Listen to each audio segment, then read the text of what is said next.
ആദ്യത്തെ ഉത്തരവാദിത്വം തിരഞ്ഞെടുപ്പ് ജയിക്കാനാണ്.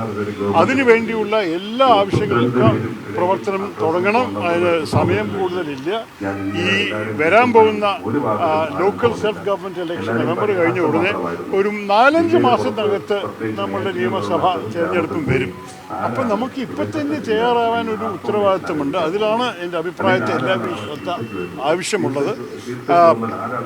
നമ്മൾ ഒരു ബിൽഡിംഗ് കെട്ടുന്നതിന് മുമ്പ് അതിന് ഫേർണിച്ചർ മേടിക്കാൻ വലിയ ധൃതിയില്ല. ആദ്യം ബിൽഡിംഗ് കെട്ടിക്കൊണ്ട് നോക്കാം. വിജയം ആദ്യം ഉറപ്പിക്കട്ടെ, പിന്നെ നോക്കാം ആരൊക്കെയാണ് ഏത് നിലയിലാണ് താമസിക്കുന്നത്.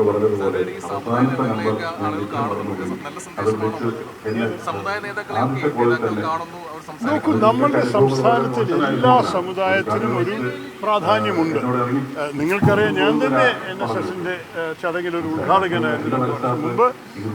എല്ലാ സമുദായത്തിൻ്റെ അഭിപ്രായങ്ങൾ കേൾക്കുന്നതും അവരുടെ താല്പര്യങ്ങൾ മനസ്സിലാക്കുന്നതും ഒരു രാഷ്ട്രീയ പ്രവർത്തകൻ്റെ ഉത്തരവാദിത്തമാണ്. ഞാൻ അതിലൊരു തെറ്റ് കാണുന്നില്ല. അവസാനത്തിൽ ഒരു ഭരണം വരുന്ന സമയത്ത് ഒരു സെക്യുലർ ഭരണം തന്നെ ആയിരിക്കും. അതിൻ്റെ അർത്ഥം നമ്മളുടെ ഓരോരു വിഷയത്തിൻ്റെ മെറിറ്റ്സ് മനസ്സിലാക്കി എടുക്കും. പക്ഷേ എല്ലാവരും അപ്പോൾ സമ്പർക്കത്തിലിരിക്കുന്നതും എല്ലാവരെയും കാണുന്നതും അവരുടെ അഭിപ്രായങ്ങൾ അറിയുന്നതിലും ഒരു തെറ്റില്ലെന്ന് മാത്രമല്ല, അത് നമ്മുടെ കടമയാണ്. അത് ചെയ്യണം. അതിലൊരു തെറ്റിനെ കാണും.